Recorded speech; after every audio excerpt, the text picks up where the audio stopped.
about 85, pushing 90. Yeah. Not as hot as California, I know. Yes, I know. It's hotter in California? Oh, yeah. Well, if you live off the coast, it's pretty warm, yeah. Yeah. But, A lot of fires out here right now. Yeah, see, here we get really humid, and that's what's happening right now. The humidex is starting to go higher now. It's supposed to be pretty hot by Sunday. It's supposed to be about 36 with the humidex, so that's like pushing 90 degrees. So, yeah, it's warm. It feels tropical weather, but this is beautiful weather for September, especially for Toronto and much of Canada. Actually, we call it the Indian summer. So, Nice. yeah, it's really nice. Actually, September is my favorite month of the year. yeah, they go back to school month. That too. Your school Yeah, you start sure. in We start right after Labor Day, so usually the kids go back either the 3rd or the 4th. If they're in the Catholic school, they go back on the 4th, and then public schools go back on the 4th. So college is mid-August, really. See here, the last week August is like rush week, all the colleges and universities.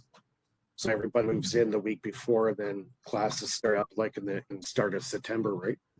So that's how it is here.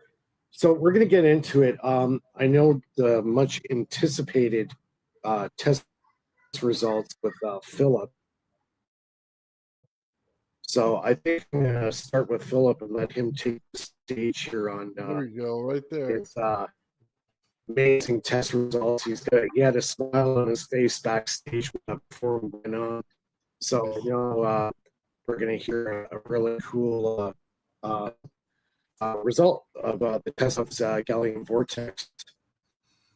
Yeah, first I just wanted to split the equalist experiment that I was talking about last week. Yep. I'm just gonna share my screen. Present. Share screen. Window. Electrolysis. There we go. All right. Can you see that? Yep. So this is the electrolysis experiment I did a few weeks ago. I didn't want to talk about it because I wasn't sure if people wanted to, some associate wanted to harness this, but it turns out it's public knowledge. So I'm just gonna make happily the knowledge public. So I did the experiment a couple of weeks ago, and it turns out if you heat the water, the hydrogen generation is going to be a lot more efficient. To the point. So if you start at 22 Celsius, so it's going to generate like that's the ground zero measurement. Right. If you heat up the water to 35, you're gonna increase the hydrogen generation to 150% after 10 minutes. Wow. And if you extrapolate that calculation to 100 Celsius to boiling water, then you will increase the hydrogen generation by 900%. Oh, just by heat. Yeah, just by heating up the water. I didn't have time to do a proper presentation, but we can definitely harness that in. Well, that's easy in an engine. All you have to do is when you set up your canister, your electrolysis canister in the car, just put it near the engine block or near like a manifold or something that gives off heat. Yeah. And you don't have to put any extra heat in. You're harnessing the heat that the engine is generating naturally, right? So you're not putting anything more into it. Yeah, exactly. So use the radiators water or something like that. Even that too, yeah, and just circulate it around the canister with a copper pipe, for plumbing, and just wrap it around in a coil all the way around it, and there you go. Yeah. So no more fossil. I don't know why we're still using fossil fuels in 2024, but it's pretty obvious. But what led me to think about that, I didn't have time to put it in that show, but Kind of the way I look at it too, Phil. Even if it's a hybrid system. Now, instead of having like hybrid electric, you could have hybrid hydrogen.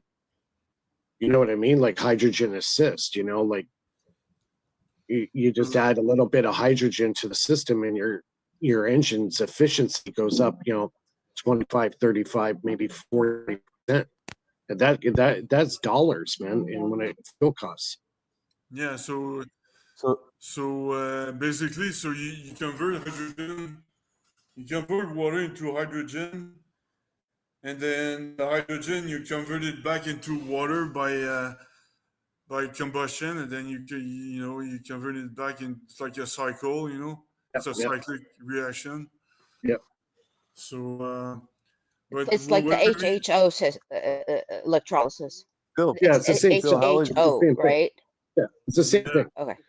All right. Yeah, Phil, are you going to describe how the MHD does the electrolysis?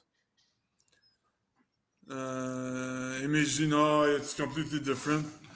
Oh, this is something else. Okay, I'm sorry. Yeah.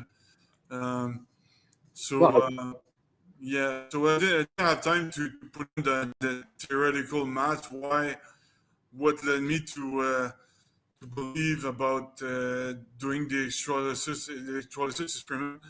But I figured with my maths that if the atomic forces, all it is the electric forces mixed with time dilation. So that's all it is. Plus, you add the linear charge density. The linear charge density is the capacitance or the dielectrics. So it's obviously easy to increase the dielectrics or the capacitance. You just add a capacitor, but to reduce it is different. And somebody told me, rang a bell, and he said to reduce it, you have to remove material. to change the temperature. He says if you want to change the dielectrics, you change the temperature. So that's gonna alter the dielectrics, the capacitance, or the linear charge density.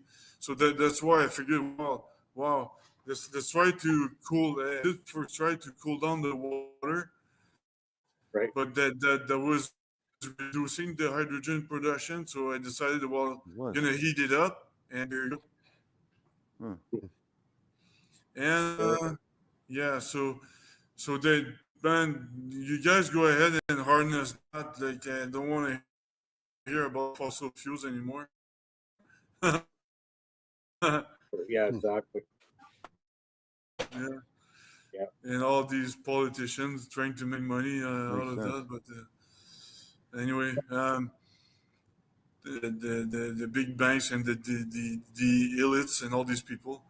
Yeah. The jig is up, Phil. The jig is up. So all right. All you have to do is heat up the water. Is that all?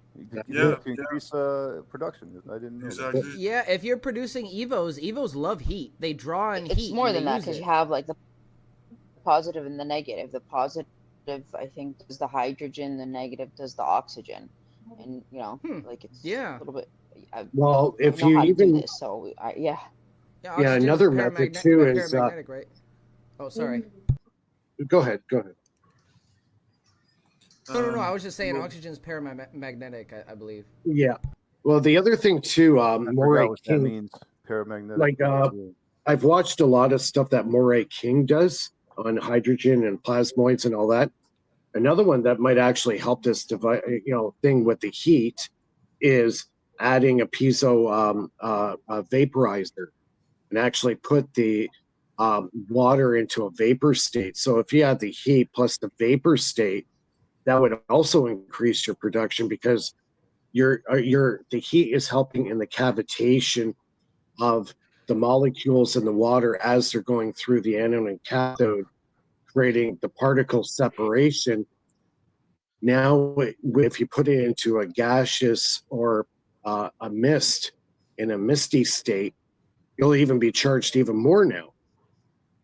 So, yeah, anybody who's interested in, I highly recommend looking into Moray King and the water, hydrogen, HHO, habitation, all this stuff. He's done a And the huge Poe amount of carburetor does the research. same thing, I've right? heard of Moray King. Yeah, Moray King. Yeah. The Poe, yeah. Yeah, exactly. Yeah, Does it and do he the was same? suppressed big time too. That guy had a lot of problems. He had the oil boys after him. He was using this is cool. opposite flows in pipes. No, the Poe. Yeah, there were several Heat, carburetors that were designed in the 60s and 70s, and all of them, they all got shut down or bought out and threatened, and some guys had to go into like complete exile and disappear, because they fear for their life. Well, But, there's a lot of density of hydrogen in petroleum. I mean, you could really span that out a lot further than they're doing it today. And I think we all know that. it boils down to the bottom dollar, right? It's the economics. That's all they care about. They don't care about the fiction that there's a limited resource out there when the nature is constantly making it through plant vegetation and decay of all that stuff as well. Yeah. But we're supposed to be believing everything you say. In the meantime, it's a limited resource, right? Yeah, it's all hogwash. And you have the You're not going to get anywhere by listening to people like Neil deGrasse Tyson. That's for sure. Yeah. Exactly. It's kind of weird. That dude is like the biggest disinformation physicist on this planet, like him and Michio Kaku, the other. I think the reason why they. If anybody should get shadow banned, it should be those two. I think the reason why they fictionized the limited resource thing is because they want to get more money for it, not because it's necessarily polluting or whatever. It's nothing to do with that. It's always been about the money. That's the problem. Just like they do with gold, they tell you it's a limited resource when there's like the South African rift is full of gold and diamonds. They don't let nobody mine it. Well, a lot of people don't know. I found out information to actually the possibility that gold actually grows. It sure does. So, like quartz. So that's a rabbit hole all on its own. But anyways, Philip, please carry on. Yeah, so regarding the anti-gravity experiment, I don't have the full video and all the little statistics of the resistance, the temperature, the RPM, and the voltage and all that. But because I still need to pay for it, to pay the bill before they're gonna give me that. But I have the top level results, and this is what it looks like. This is on the left is my vortex, my gallium vortex with the magnets and all that, and on the right is the balance and the support that held that holds the vortex. And why 3 balances? Because they wanted to measure the precision of the experiment. So and the results, what it gave today is this: with 153 amps of current, you get a 2.6 grams of weight change. It's going down. It's losing weight. It's going down in mass. It's getting lighter. Yeah, lighter or heavier. I'm not sure. I need to ask, but there's a 2.6 gram of weight change. So it's not milligrams anymore. It starts to be grams, which is quite interesting. But I don't have all the details of the resistance and all that. They use the welder, and but they don't. They for the electrodes they were using, 150 amps is pretty much the maximum they could use for the safety of everybody. Right. So there is a weight there is a weight change, but it's within there's some uncertainty. It's right on the edge of the uncertainty, but so I either need to increase the power for a better experiment or lighten the apparatus, Right. but it's kind of an extrapolation of what I already did. So I know it's gonna work if we increase to 300 amps, for example. Right. Now, if you were to do this, like, what Nathan's been working on, do it in a plasma state, will you get the same weight dilation? Because, basically what Nathan's doing, what you're doing, you're trying to accomplish the same thing, but in a different way. Where Nathan's doing it in the plasma state with the high voltage and, the electrostatics involved, right? Yeah, it's in a charge state. Yeah, it's in a charge state. So you guys are on the same page. You're just in a different direction, I think. Or Nathan's using more of the high voltage, where Philip, you're using the high current. But it seems like the current is showing the dilation of weight.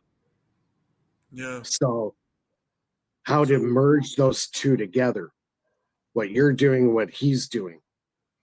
But the plasma, it's it might be faster, but you need you still need it needs to be massive if you want to generate a gravitomagnetic field or anything like that. So you need to have mass in one way or the other. So because I know, like, Tesla's earliest coils that he made, they were putting out 4 million electron volts at currents he was registering around 2,500 amps.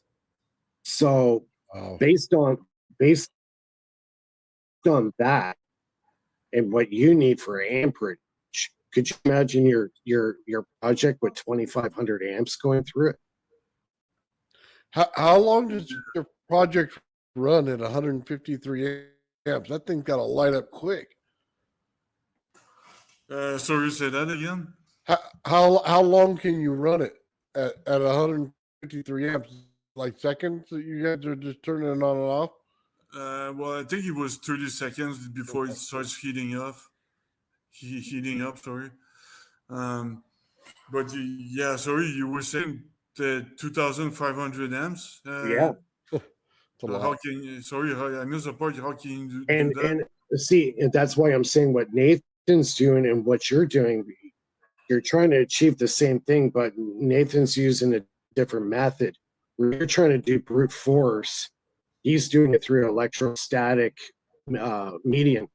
His coil is probably putting out quite a few amps too, but it doesn't seem like it because it's in a different charge state. It's in a plasma state.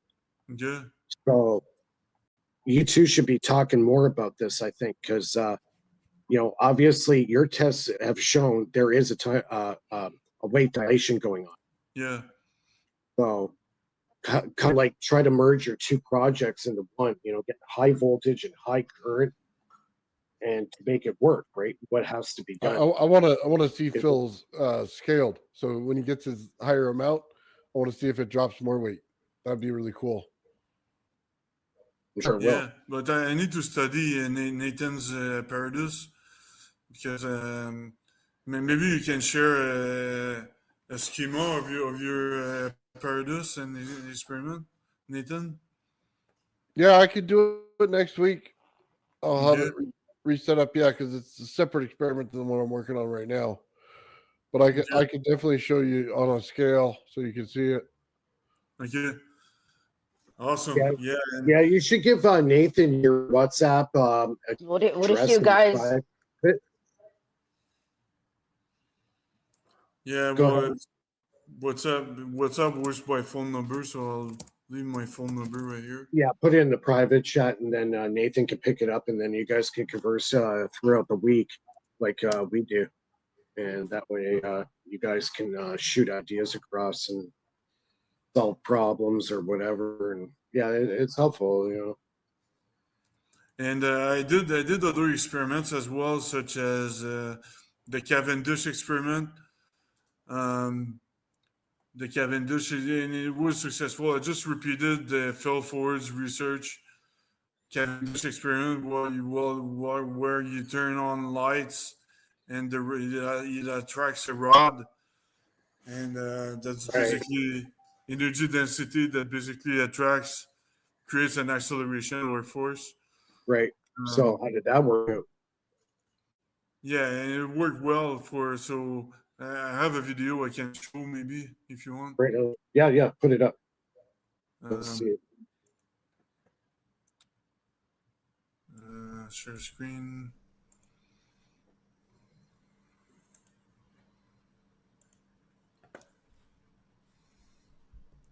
Okay, can you see that? Mm-hmm. Yeah. Okay. Yeah, we got it. So it's fast forward 5 times. So now I just turned on the light. Right.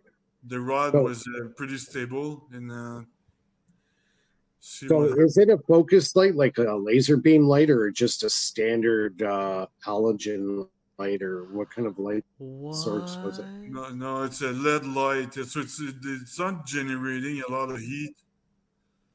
It's following the light. It's not generating a lot of heat. It just generates pure light, you know. So it's not gonna change. It's not gonna change the pressure of the air or anything like that, because it's not heating up the air. But yeah, it really moved. So was it turning towards the lights or going away? It was going towards. So it was pulling it in. Yeah, so it's attracted. It's attracted by the light because. Well, I don't think it's attracted at all. I think what's happening is it's displacement of the ether, and then it's creating the void and pulling it in. Yeah, well, I think it's more like the energy potential, energy density potential. There's more energy in one place, less on the other place, so you have a potential. Right. So that's what gravity is at the same time. It's a potential of energy, you know. You can use this for like warp drive too. Yeah, definitely. And one other experiment I wanted to try tonight, but unfortunately I couldn't. I'm missing a piece, an adapter. But what I want to try tonight was to measure the frequency of the magnetic field. Why would the magnetic field have a frequency? One second, I'm just gonna add some. I didn't have time to finish my presentation here, so just give me 1 second.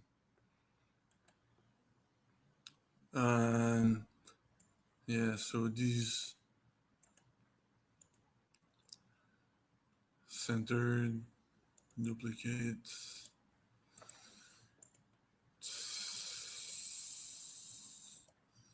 So why? Oh yeah, I'm gonna add that. I might as well add that. Align centered, duplicate.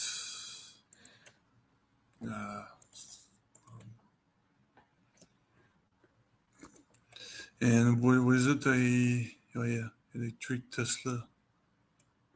This one, align centered, duplicate. You're gonna show me screen or? Yeah, last one. Just 1 sec. I'll be done in just 1 second. Live chat's open, everybody. So if you have any questions, comments on Philip's results and tests that he did, please post it in live chat. StreamYard. All right. Just gonna present that. Share screen. Window. Presenting. All right. So So these are a little very complicated. This is this equation here is the leftmost equation is the standard equation to calculate the energy density based. If you have a magnetic field of X Tesla, then you replace B with the number of Tesla. You square it and you divide it by 2 times the magnetic permeability, standard magnetic permeability, and then you're gonna get the energy density of a magnetic field. But this equation on the right side is the same as having a frequency times the Planck scale times the particle density. So therefore you cannot have a null frequency. If you have a null frequency, the energy density is going to be null regardless of the other variables. So F cannot be equals to 0. Otherwise, everything is going to be 0. And same thing with the U, the particle density. You cannot have a null particle density. Otherwise, you're gonna have a null energy density. So therefore, magnetic field must have a frequency. And I kind of mixed the equations here. This is the That makes sense. this is the electric force, the atomic forces I was talking about earlier. I didn't have time to add the formula, but to go back to the atomic force, if you reduce the linear charge density, then the atomic force will be dilated as well. So the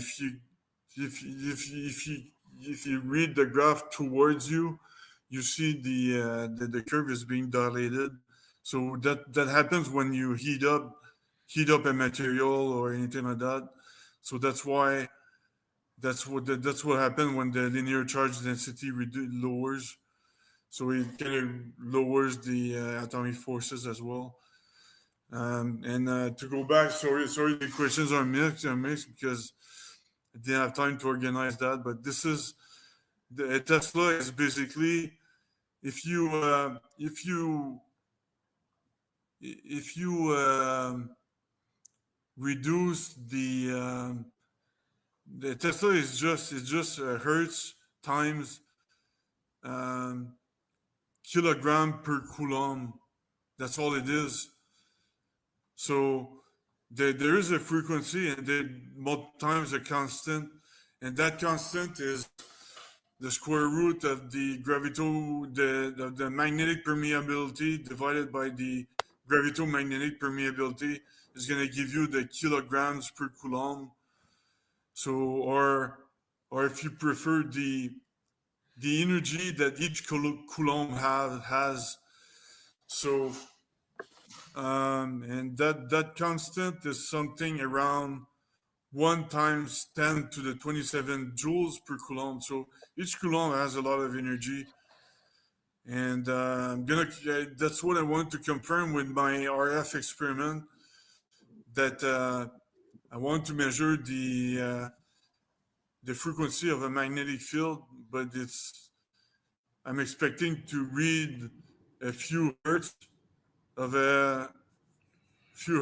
a frequency change, so it's very low.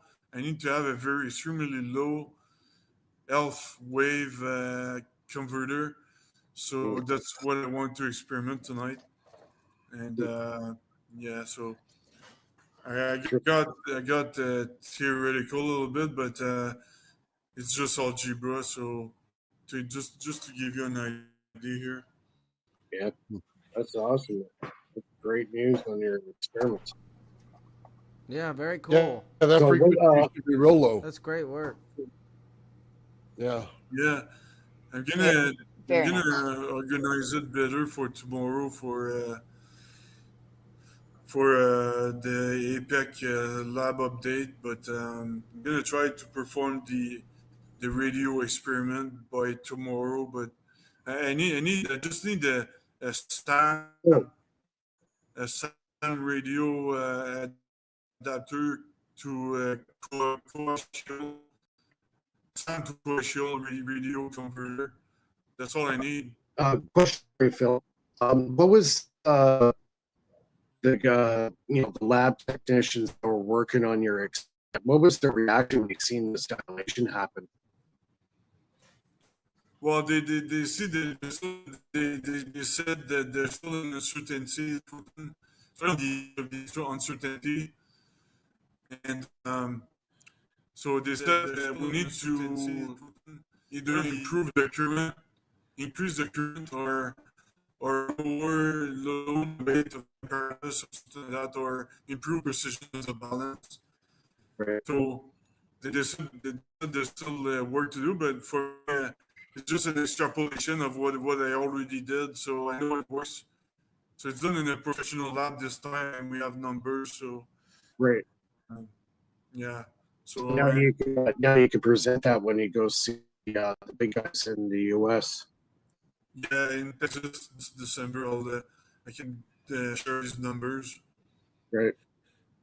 So are you going to bring both experiments? Well, I don't know if you can, but you're just going to present, right? You're not going to ship it to them, or no, I'm just going to bring the videos. I'm not going to replicate the experiment there. Because it's a big magnet, I can't carry these magnets in the luggage, Yeah, you get flagged.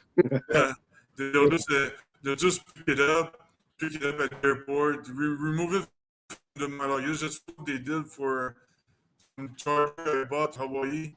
They just wanted to bring to Washington. Yeah. They just picked it up at the airport, and they now pretend they can't find it anymore. Yeah. What about driving? Yeah.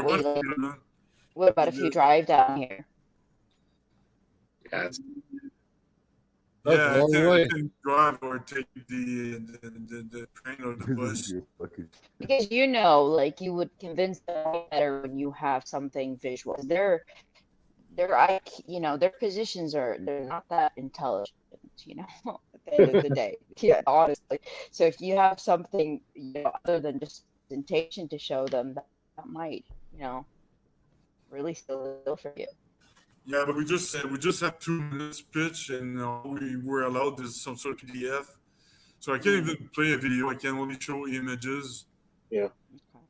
Unless I have a booth and. I think the fact that you had it done at a reputable university, and you got numbers and you got academics that can back you up on the results, that gives you credibility, right? Yeah, exactly. Yeah. That's so cool. And there's still, it's really cool. So now we're waiting for your experiment. We're all curious about your experiment, Nathan. I got something to show you then. Yeah. Let me share a little bit with you.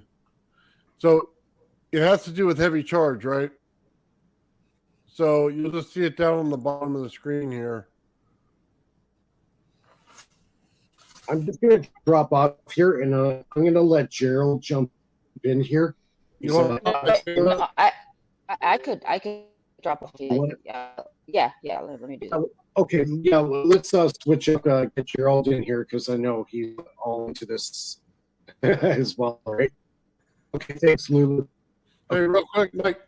Can you? Yeah. Well, I wanted to show something. Can I present it? Yeah. You can do that. Oh, nice. Because I can't add it myself. All right. Over to the bottom right, you see the forces putting down on it? There's no plasma. It's strictly done with heavy charge. So I'll rewind it so you can see it.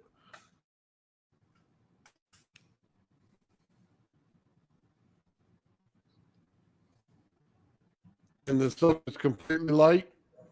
So we're going to get way over the amount that the thing weighs. And I can also show it when the bottom there is curved. So either way, I'm still pulling it, and it has nothing to do with plasma. It's all has to do with the charge, and it's a state you get to before you get to the plasma. So anyway, that's it. It's a simple process. It doesn't take too long to set up. It's just you have to be able to take out the plasma and get to a charged state in it, and then it pushes down heavy pressure on it. So the whole thing lays a force without a problem. Right on. Cool. So very cool. Ben, have you got something to show or? Not really. I mean, I have the PWM hooked up to the coil, but I mean, it's only getting about 76% efficiency at this point. So it's not doing anything in particular. No magnetic field being generated, at least not at the frequencies that I've been putting into it. I haven't tweaked it yet. I need to talk to Oregonite. I believe that's his name. And he makes the rodent coils he makes really beautiful artwork, by the way. And I plan on getting one of his coils at some point. But he puts them in this resin or preserve, and he's somehow been able to get a strong magnetic field out of DC. I need to ask him exactly how he has it hooked up though, because I think that's because he doesn't bifilar his just individual wire, so. He has a different setup. He uses one auxiliary plug. I need to figure out how he hooks that up too, because we need to put a socket on our coil so it doesn't damage the leads.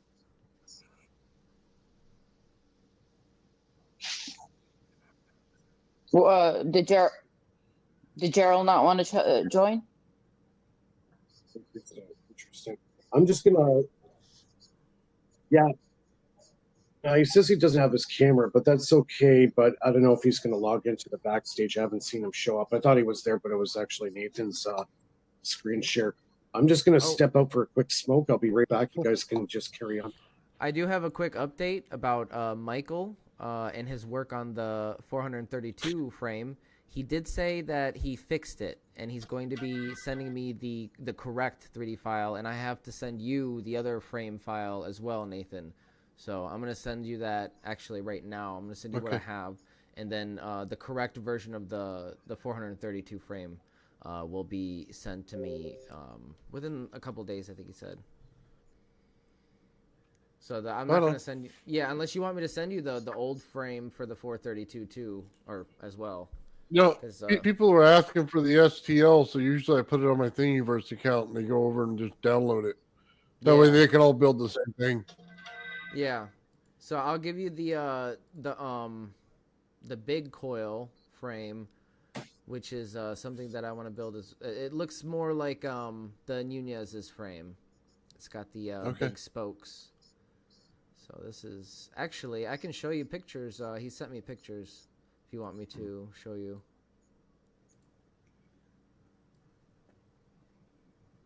So I drew out remember what I was telling you earlier, Nathan, and why Bedini needed a second battery for the one coil flyback, and you couldn't fly back to the same battery because the plus and minus from the flyback would short each other out with the one battery terminal.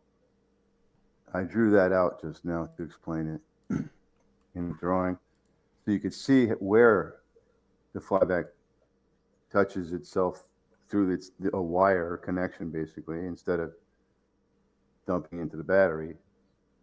So anybody trying to do that would not get the flyback into the battery. It would just short itself out, which could come in useful for anybody trying to get rid of flyback. I don't know why you'd put them in the system if you try to get rid of them. Well, no, we use the flyback to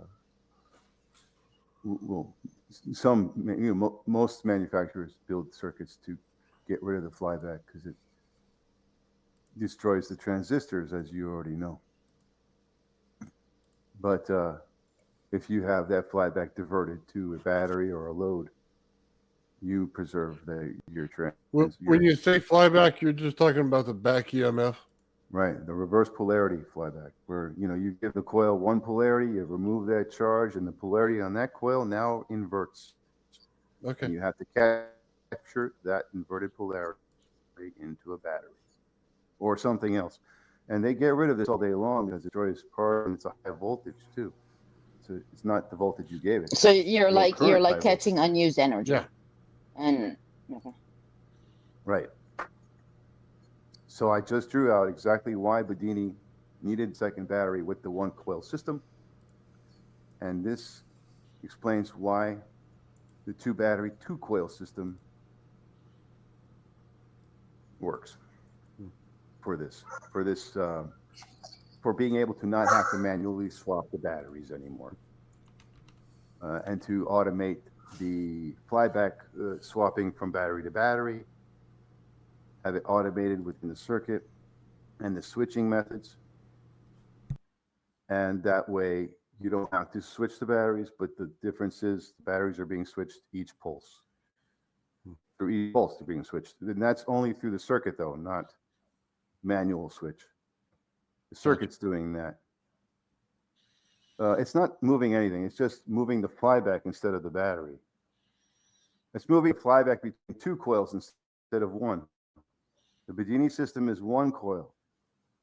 I added a second coil and kept the two batteries to overcome the need to have to manually flip the batteries. And I added 3 switches to the one switch. He was switching the negative from the source to the coil. The positive was jumped to the coil, and he was switching the negative to pulse the coil.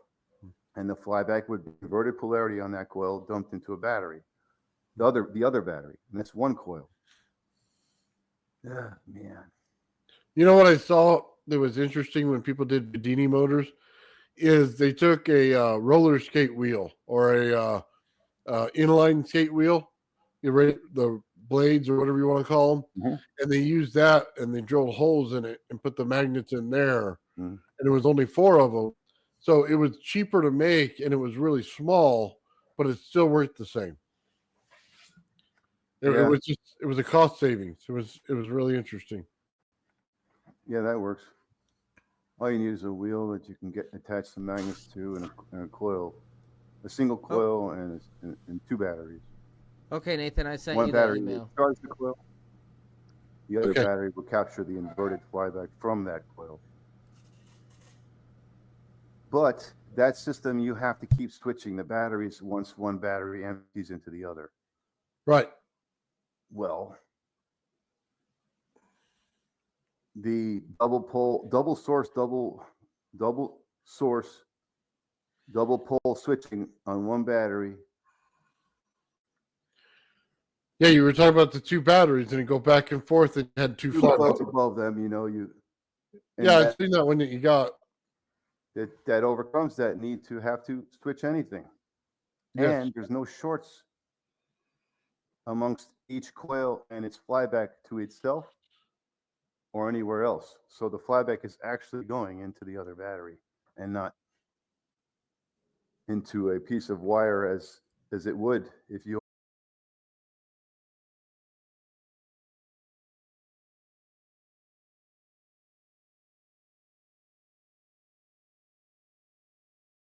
he was building them for a specific reason, each one of them. So when he changed the reason he built it, he switched a different system. So with the 2, it just takes into account the 2 batteries and charging them, right? But when he goes to one, he had a different purpose. I feel like he tried to do the single battery flyback system, even though he never talked about it, or not that I know of, but he might have. I don't know. Well, he anyway with the single battery, single coil system. Only you could do that as well. Only thing is, the flyback is going to short out to itself through the positive terminal of that chain of batteries. Well, there was a reason why he did each one the way he did. I can show you that in the drawing here, and you'll see exactly what I'm talking about when Mike gets back. Oh, there's Mike. Yeah, I'm here. Mike, I wanted to show a loop, and I actually did a video on that back, I think, in May, on that exact principle of using one battery. Right. You have to break the symmetry. Since you break the symmetry, so you already know that, huh? So you can see, Nathan can clearly see what we're talking about here. No, it's fine. Go ahead. Can you see it? Okay, there it is. There it is. Okay. I'm gonna use the so you can see. Let me use like another color here. Blue or something.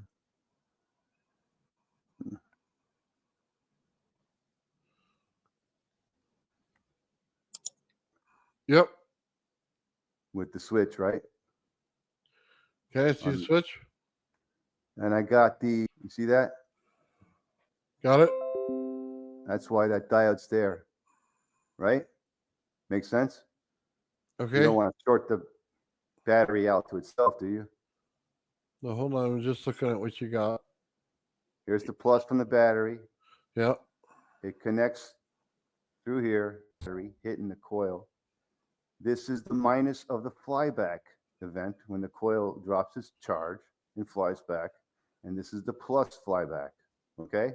That's why I Okay. do that there for better, works out to the minus.